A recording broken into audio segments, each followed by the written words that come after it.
Marcos è legato intorno a Nabaju,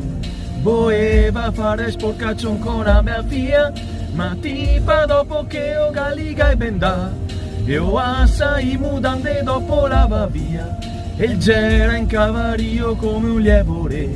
che dice faccio tutto quello che te vuoi, ma lui come un bauco non sapeva mia, che a tipa c'era amica di Maria, chissà se casa tornerà o parti disperso se darà, e il matare o fa mai te o se in Messico i cerca operai, e a tipa torna con a Maria, pregare non te serve mia, e sciaffe voia come crocai, e quante altre rivarà patolibi